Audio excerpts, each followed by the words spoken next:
Hello friends, आप सभी लोग का स्वागत है आपके एम्बिशन करियर एकेडमी में। आज के क्लास में हम RRB, NTPC, railway group D, RPF constable, SSC GD और दिल्ली पुलिस के लिए अति महत्वपूर्ण यानी कि जीव विज्ञान यानी बायोलॉजी के अति महत्वपूर्ण क्वेश्चन डिस्कस करने वाले हैं बेसिक से। आइए हम जान लेते हैं कि किस किस टॉपिक को हम पहले डिस्कस करेंगे। तो पहले नंबर पे है मानव शरीर रुधिर परिसंचरण तंत्र के बारे में डिस्कस करेंगे। उसके बाद डिस्कस करेंगे परिसंचरण के बारे में डिस्कस करेंगे। उसके बाद कोशिका तंत्र के बारे में डिस्कस करेंगे। उसके बाद प्लाज्मा के बारे में डिस्कस करेंगे। उसके बाद रक्त क्या होता है उसके बारे में हम जानकारी लेंगे। उसके बाद हृदय के बारे में हम डिस्कस करने वाले हैं। और आज का क्लास जो है कि ये क्लास नंबर 3 है। इससे पहले 1 से 2 तक क्लास हो चुका है। चलिए हम फटाफट अपने क्वेश्चन की तरफ बढ़ते हैं। तो चलिए, हमारा पहला हेडिंग दिया हुआ है रुधिर परिसंचरण तंत्र। ठीक है, आइए इसके बारे में हम जानकारी लेते हैं। पहले नंबर पर दिया हुआ है जो रक्त परिसंचरण तंत्र होता है यह शुद्ध रुधिर का परिसंचरण होता है। ठीक है, इसमें क्या होता है कि जो हमारे शरीर में जो शुद्ध रक्त होता है यह हृदय से धमनी की ओर बहती है। ठीक है, ध्यान दीजिएगा। क्वेश्चन पूछता है कि जो हमारे शरीर में शुद्ध रक्त होता है यह किस साइड बहती है, तो हम बोलेंगे जो हमारे शरीर में शुद्ध रक्त होती है ये हृदय से धमनी की ओर बहती है। ठीक है, ध्यान दीजिएगा। आगे दिया हुआ है तथा अशुद्ध रक्त का परिसंचरण जो होता है शरीर में हृदय से सिरा की ओर होती है। ठीक है, यानी कहने का मतलब ये है कि जो हमारे शरीर में अशुद्ध रक्त होती हैं यानी खराब रक्त होती हैं इसका बहाव जो है कि हृदय से सिरा की ओर होती है। ठीक है, आगे दिया हुआ है रक्त परिसंचरण तंत्र की खोज जो है कि किस वैज्ञानिक ने किया था, तो हम बोलेंगे कि रक्त परिसंचरण तंत्र की खोज जो है कि विलियम हार्वे नामक वैज्ञानिक ने इसका खोज किया था। ठीक है, काफ़ी इंपॉर्टेंट क्वेश्चन है, ये ध्यान दीजिएगा। ठीक है, आइए आगे देखते हैं। आगे दिया हुआ है परिसंचरण तंत्र के 2 प्रकार होते हैं जिन्हें क्रमशः खुला और बंद परिसंचरण तंत्र कहा जाता है। ठीक है, ध्यान दीजिएगा। क्वेश्चन पूछेगा कि परिसंचरण तंत्र के कितने प्रकार होते हैं, तो हम बोलेंगे आसानी से कि परिसंचरण तंत्र के 2 प्रकार होते हैं, पहला खुला और दूसरा बंद। ठीक है, ध्यान दीजिएगा। अब हम जानकारी ले लेते हैं कि खुला परिसंचरण तंत्र क्या होता है और बंद परिसंचरण तंत्र क्या होता है, इसके अंतर्गत क्या क्या आते हैं। ठीक है, तो पहले हम जान लेंगे कि खुला परिसंचरण तंत्र जो है इसके अंतर्गत की आर्थ्रोपोडा संघ के काकरोच, केकड़ा, झींगा, मछली, मच्छर, मक्खी आदि ये जो है ये खुला परिसंचरण तंत्र के अंतर्गत आते हैं। ठीक है, चलिए आगे हम देखेंगे बंद परिसंचरण तंत्र जो है इसके अंतर्गत कौन कौन से जंतु आते हैं। तो इसके अंतर्गत जो है कि मछली, मेंढक, केचुआ, स्केरिस तथा स्तनधारी और मनुष्यों में भी इस प्रकार की परिसंचरण तंत्र पाया जाता है। ठीक है, आगे दिया हुआ है कि मनुष्यों का परिसंचरण तंत्र जो होता है ये 3 घटकों से मिलकर बना होता है। काफ़ी इंपॉर्टेंट क्वेश्चन ये है। ठीक है, ध्यान दीजिएगा। क्वेश्चन पूछेगा कि मनुष्यों का परिसंचरण तंत्र जो है ये कितने घटकों से मिलकर बना होता है, तो हम बोलेंगे ये 3 घटकों से मिलकर बना होता है। कौन कौन से, आइए ये जान लेते हैं। पहला है हृदय, दूसरा है रक्त, तीसरा है रक्त वाहिनी। ठीक है, ध्यान दीजिएगा। मनुष्यों का परिसंचरण तंत्र जो है कि 3 घटकों से मिलकर बना होता है, पहला हृदय, दूसरा रक्त, तीसरा रक्त वाहिनी। चलिए आगे अब हम देखेंगे मानव शरीर में परिसंचरण तंत्र के बारे में, इसके बारे में हम जानकारी लेने वाले हैं। तो यहाँ पर दिया हुआ है कि परिसंचरण तंत्र का अर्थ है कि रक्त का समस्त शरीर में परिभ्रमण करना, यानी कि हमारे शरीर में रक्त का जो है कि घूमना चारों तरफ, यानी कि चारों तरफ हमारे शरीर में रक्त का दौड़ना। ठीक है, आगे कह रहा है कि मानव के परिसंचरण तंत्र में रक्त नलिकाएं जो है ये हृदय के मुख्य रूप से कार्य करता है। ठीक है, आगे दिया हुआ है हृदय एक पेशीय अंग है जिसका वजन 280 ग्राम होता है। काफ़ी इंपॉर्टेंट क्वेश्चन ये है कि अगर पूछेगा क्वेश्चन कि हृदय जो है हृदय का वजन कितना होता है, तो हम बोलेंगे कि हृदय का वजन जो है कि 280 ग्राम का होता है। ठीक है, और हृदय एक पंप की तरह काम करता है। आगे दिया हुआ है हृदय से रक्त धमनियों द्वारा शरीर के विभिन्न भागों को जाता है और वहाँ से सिराओं के द्वारा हृदय से वापस आता है। चलिए आगे हम पढ़ेंगे परिसंचरण के बारे में, इसका कार्य क्या है हमारे शरीर में, आइए उसको देख लेते हैं। परिसंचरण का कार्य यह है कि जो शुद्ध ऑक्सीजन युक्त होता है यह रक्त फेफड़ों से हृदय में आता है। ठीक है, कहने का मतलब है कि शुद्ध ऑक्सीजन की वजह से जो रक्त है ये ऑक्सीजन के माध्यम से ही हमारे फेफड़े में जो है कि ये हृदय में आता है और वही हृदय जो है कि पंपिंग क्रिया द्वारा इस रक्त को धमनियों द्वारा पूरे शरीर में पहुँचाने का ये कार्य करता है परिसंचरण। ठीक है, आगे देख लेते हैं। हृदय इस रक्त को ऑक्सीजन प्राप्त करने के लिए फिर से फेफड़े में भेजता है। इस प्रकार यह चक्र निरंतर चलता रहता है। कोशिका तंत्र का कार्य क्या है हमारे शरीर में, इसके बारे में हम जानकारी लेने वाले हैं। मुख्य धमनी जो है शरीर के विभिन्न भागों में जाकर पतली पतली शाखाओं में बढ़ जाती है। यानी कि जो इसका कहने का मतलब है कि जो हमारे शरीर में जो पतली पतली नसें होती हैं ये अलग अलग शाखाओं में हमारे शरीर में ये बटी होती हैं, ठीक है। ये शाखाएं आगे और भी पतली पतली शाखाओं में जाल की तरह यह बट जाता है, जैसा कि यहाँ पर आपको फोटो में दिख रहा होगा, ठीक है। देखिए यहाँ पर, ठीक है, इसी को कह रहा है। आगे दिया हुआ है कि इन्हें धमनी कोशिका कहते हैं, ठीक है। धमनी कोशिका का जाल जो है ये शिरा कोशिका में बदल जाता है। शिरा कोशिका देखिए ये वाला है, जो नीला जितना है ये शिरा कोशिका कहलाता है, ठीक है। हृदय के बारे में हम जानकारी लेते हैं। इसमें दिया हुआ है कि मानव हृदय जो है ये लाल रंग का तिकोना खोखला एवं मांसल अंग होता है, जो ये पेशीय ऊतकों का बना होता है, ठीक है। क्वेश्चन पूछता है कि हृदय किसका बना होता है, तो हम बोलेंगे हृदय जो है ये पेशीय ऊतकों का बना होता है, ठीक है। आगे देखते हैं। यह एक आवरण द्वारा घिरा रहता है जिसे हृदय आवरण कहते हैं। क्वेश्चन पूछेगा कि हृदय किस आवरण से घिरा होता है, तो हम बोलेंगे हृदय जो है यह हृदय आवरण से घिरा रहता है, ठीक है।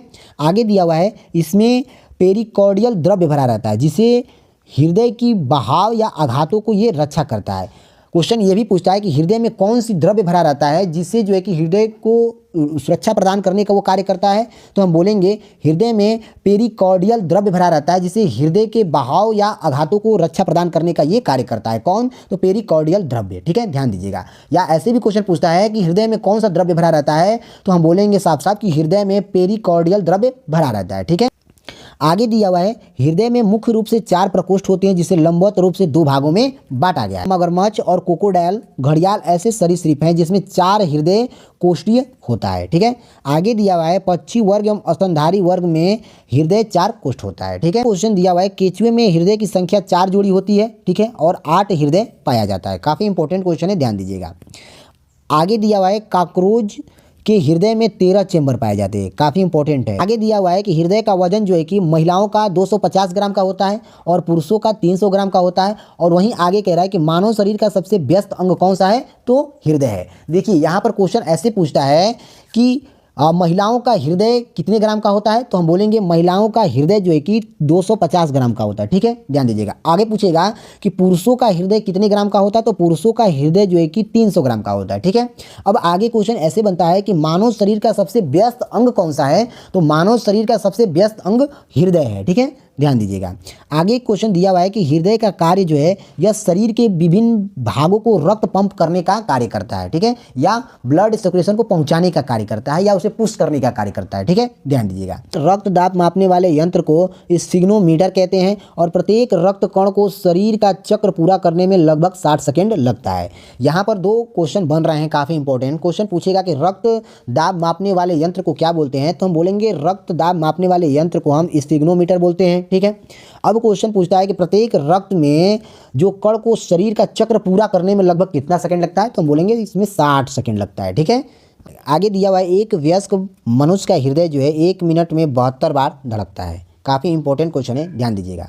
आगे दिया हुआ है जबकि एक नवजात शिशु का हृदय जो है 160 बार धड़कता है 1 मिनट में, ठीक है, ध्यान दीजिएगा। और एक धड़कन में हृदय जो है ये 70 ml रक्त पंप करता है, ठीक है, ध्यान दीजिएगा, नवजात शिशुओं में, ठीक है। आगे दिया हुआ है हृदय में अलिंद व निलय के मध्य में कपाट होते हैं। क्या होते हैं, क्वेश्चन पूछेगा कि हृदय में अलिंद व निलय के मध्य में क्या पाए जाते हैं, तो कपाट पाए जाते हैं, ठीक है। आगे दिया हुआ है जो रुधिर को विपरीत दिशा में जाने से ये रोकते हैं, कौन, तो कपाट। जो रुधिर को विपरीत दिशा में रोकने का कार्य कौन करता है, तो रुधिर को विपरीत दिशा में रोकने का कार्य जो है कि कपाट करता है, ठीक है, ध्यान दीजिएगा। आगे क्वेश्चन दिया हुआ है मानव रक्त में हीमोग्लोबिन की मात्रा जो है कि 12 से 15 ग्राम प्रति 100 मिलीलीटर पाया जाता है। काफ़ी इंपॉर्टेंट क्वेश्चन है। मानव रक्त में हीमोग्लोबिन कितना पाया जाता है, तो मानव रक्त में हीमोग्लोबिन की मात्रा जो है कि 12 से 15 ग्राम प्रति 100 मिलीमीटर पाया जाता है, ठीक है, ध्यान दीजिएगा। आगे दिया हुआ है हृदय धड़कन का नियंत्रण जो है कि पेस मेकर करता है। कौन करता है, हृदय धड़कन का नियंत्रण कौन करता है, तो पेस मेकर करता है। देखिए काफ़ी इंपॉर्टेंट क्वेश्चन है, क्वेश्चन ये बार बार पूछता है कि हृदय धड़कन का नियंत्रण कौन करता है, तो पेस मेकर करता है, ठीक है, ध्यान दीजिएगा। चलिए आगे दिया हुआ है कि हृदय को रक्त पहुंचाने वाली धमनी को हम क्या बोलते हैं, तो हृदय को रक्त पहुंचाने वाली धमनी को हम कोरोनरी धमनी बोलते हैं। चलिए आगे दिया हुआ है, और इस धमनी में कोलेस्ट्रॉल की मात्रा बढ़ जाने पर आदमी को हार्ट अटैक आ जाता है। ठीक है, क्वेश्चन ये भी पूछता है कि मनुष्यों को हार्ट अटैक किस कारण आता है, तो मनुष्यों को हार्ट अटैक जो है कि कोलेस्ट्रॉल की मात्रा बढ़ जाने के कारण जो है कि आदमी को हार्ट अटैक अक्सर आ जाती है। ठीक है, आगे देख लेते हैं। हृदय धड़कन का सामान्य से तेज हो जाना टेक्योकार्डिया कहलाता है। ठीक है, अगर मान लीजिए आदमी नॉर्मल है और उसका धड़कन तेजी से बढ़ जाएगा तो उसे हम क्या बोलेंगे, तो उसे टेक्योकार्डिया बोलेंगे। ठीक है, ध्यान दीजिएगा। आगे दिया हुआ है, हृदय धड़कन से सामान्य से धीमा हो जाता है, यानी धड़कन एकदम स्लो काम करने लगता है, तो उसे हम ब्रेडियाकार्डिया बोलते हैं। ठीक है, आगे दिया हुआ है, हृदय के अध्ययन को हम क्या बोलते हैं, तो हृदय के अध्ययन को हम कार्डियोलॉजी बोलते हैं। ठीक है, इंपॉर्टेंट क्वेश्चन ये है, ये बार बार क्वेश्चन पूछता है। ठीक है, कि हृदय के धड़कन हृदय के अध्ययन को हम क्या बोलते हैं, तो हृदय के अध्ययन को हम कार्डियोलॉजी कहते हैं। ठीक है, आइए आगे हम चलते हैं। चलिए आगे क्वेश्चन दिया हुआ है, जार्विस 7 जो है यह प्रथम कृत्रिम हृदय है जिसे रॉबर्ट जार्विक नामक वैज्ञानिक ने बनाया था। ठीक है, क्वेश्चन पूछता है कि जार्विक प्रथम कृत्रिम जो हृदय है ये किसने बनाया था, तो हम बोलेंगे यह रॉबर्ट जार्विक नामक वैज्ञानिक ने बनाया था। कृत्रिम किडनी किसने बनाया था, तो कृत्रिम किडनी जो है कि सुब्बोराव ने बनाया था। काफ़ी इंपॉर्टेंट है, ध्यान दीजिएगा।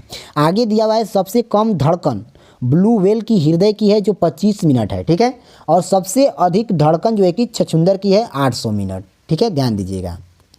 सबसे अधिक किसका है, तो छछूंदर का है, और सबसे कम किसका है, तो ब्लू व्हेल मछली का है। ठीक है, रक्त के बारे में हम पढ़ने वाले हैं। ठीक है, आइए हम देखते हैं। रक्त एक प्रकार का तरल संयोजी ऊतक होता है। रक्त का निर्माण लाल अस्थिमज्जा से होता है तथा ये भ्रूण अवस्था में प्लीहा में रक्त का निर्माण होता है। आगे दिया हुआ है, समान व्यक्ति में लगभग 5 से 6 लीटर रक्त होता है। ठीक है, आगे दिया हुआ है, जो प्रतिशत में 7 से 8% पाया जाता है। रक्त का पीएच मान कितना होता है, काफ़ी इंपॉर्टेंट क्वेश्चन है। तो रक्त का पीएच मान जो है कि 7.4 होता है। ठीक है, कितना होता है रक्त का पीएच मान, तो 7.4 होता है, और यह हल्का क्षारीय होता है। क्वेश्चन ये भी पूछता है कि रक्त कैसा होता है, तो हम बोलेंगे रक्त जो है कि ये एक प्रकार का क्षारीय होता है। ठीक है, ध्यान दीजिएगा। आगे क्वेश्चन दिया है कि रक्त का तरल भाग जो है कि प्लाज्मा कहलाता है। ठीक है, आगे क्वेश्चन दिया है, रक्त का अध्ययन जो है कि हीमोटोलॉजी कहलाता है। काफ़ी इंपॉर्टेंट क्वेश्चन है, पूछता है कि रक्त का अध्ययन को हम क्या कहते हैं, तो रक्त के अध्ययन को हम हीमोटोलॉजी कहते हैं। क्या कहते हैं, हीमोटोलॉजी कहते हैं। ठीक है, आगे दिया हुआ है, रक्त का निर्माण की प्रक्रिया क्या कहलाती है, तो रक्त के निर्माण की प्रक्रिया जो है कि हीमोपोइसिस कहलाती है। क्या कहलाती है, रक्त की निर्माण की प्रक्रिया को हम हीमोपोइसिस कहते हैं। ठीक है, ध्यान दीजिएगा। आगे दिया हुआ है, ऊंचाई पर जाने पर आरबीसी की मात्रा क्या होती है, बढ़ जाती है। अगर कोई व्यक्ति ऊंचाई पे जाएगा तो आरबीसी की मात्रा क्या होती है, बढ़ जाती है। ध्यान दीजिएगा, पूछता है। चलिए आगे हम प्लाज्मा के बारे में जानकारी लेने वाले हैं। ठीक है, आइए देखते हैं। प्लाज्मा जो है, यह प्लाज्मा में लगभग 92% जो है कि जल व 8% कार्बन व अकार्बन पदार्थ घुलित या क्लोराइड के रूप में होते हैं। ठीक है, आगे दिया हुआ है, प्लाज्मा शरीर को रोग प्रतिरोधक क्षमता प्रदान करता है। ठीक है, प्लाज्मा का कार्य यह होता है कि जो हमारे शरीर में प्रतिरोधक बीमारियां होती हैं, बैक्टीरिया होती है, उसे रोकने का ये कार्य करता है। ठीक है, चलिए आगे दिया हुआ है, ऊष्मा का सामान्य वितरण करता है और हार्मोन्स को एक स्थान से दूसरे स्थान पर ले जाने का ये कार्य करता है। कौन, तो प्लाज्मा।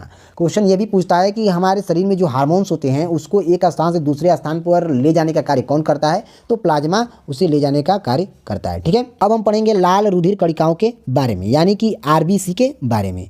आगे इसमें दिया हुआ है कि आरबीसी को एंथ्रियोसाइट्स के नाम से भी जाना जाता है। ठीक है, काफ़ी इंपॉर्टेंट क्वेश्चन है, पूछता है कि लाल रुधिर कणिकाओं को दूसरा किस नाम से हम बोल सकते हैं उसे, तो हम बोलेंगे एंथ्रियोसाइट भी हम उसे बोल सकते हैं। यानी कि आरबीसी का दूसरा नाम जो है कि एंथ्रियोसाइट होता है। ठीक है, इसका निर्माण जो है कि लाल अस्थिमज्जा में होता है।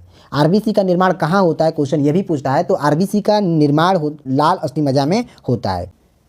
भ्रूण अवस्था में आरबीसी का निर्माण जो है यह प्लीहा या यकृत से होता है। ठीक है, चलिए आगे हम पढ़ेंगे रक्त वाहिनी के बारे में। रक्त वाहिनी के अंतर्गत ही धमनी आता है, उसके बारे में हम जान लेते हैं।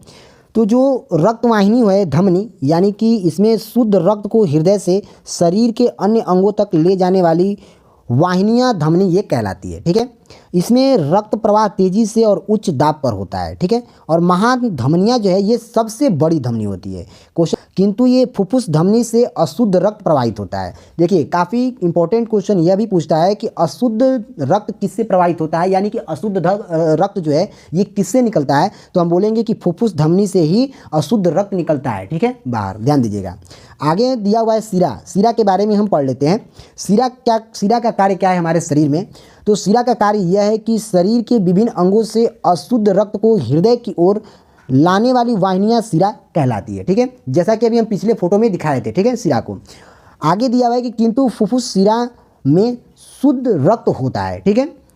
देखिए यहाँ पर लड़के मिस्टेक करते हैं, मिस्टेक ये करते हैं। देखिए यहाँ पर पूछा है कि फुफ्फुस शिरा पूछा हुआ है, तो फुफ्फुस शिरा में शुद्ध रक्त होता है, और यहाँ क्या पूछा है, फुफ्फुस धमनी पूछा हुआ है, तो धमनी में क्या होता है, अशुद्ध रक्त प्रवाहित होता है, यानी निकलता है, ठीक है। ध्यान दीजिएगा, फुफ्फुस धमनी में अशुद्ध रक्त प्रवाहित होता है, और फुफ्फुस शिरा पूछेगा तो शुद्ध रक्त होता है, ठीक है, ध्यान दीजिएगा। आगे हम पढ़ेंगे मनुष्य के रक्त वर्ग रुधिर समूह के बारे में। इसमें दिया हुआ है कार्ल लैंडस्टीनर ने 1900 में पता लगाया कि जो सभी मनुष्यों का रुधिर समान न होकर ये भिन्न भिन्न प्रकार के होते हैं, ठीक है। कहने का मतलब ये है कि कार्ल लैंडस्टीनर नामक वैज्ञानिक ने 19 में पता यह लगाया कि जितने भी मनुष्य हुए उनके ब्लड जो है कि ये अलग अलग होते हैं, ठीक है।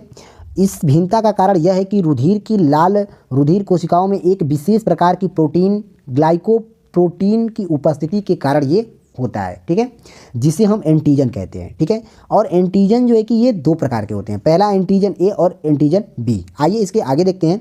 लाल रुधिर में उपस्थिति जो ग्लाइकोप्रोटीन की उपस्थिति के आधार पर मनुष्यों में 4 प्रकार के रुधिर वर्ग होते हैं, ठीक है। आगे दिया हुआ है रक्त समूह ओ में कोई एंटीजन नहीं पाया जाता है, परंतु एंटीबॉडी ए तथा बी दोनों पाया जाता है। इसलिए रक्त समूह ओ का व्यक्ति सिर्फ ओ समूह से रक्त ले सकता है तथा सभी रक्त समूह को दे सकता है, ठीक है। आगे दिया हुआ है अर्थात ए बी सर्वगाही तथा ओ सर्वदाता होता है।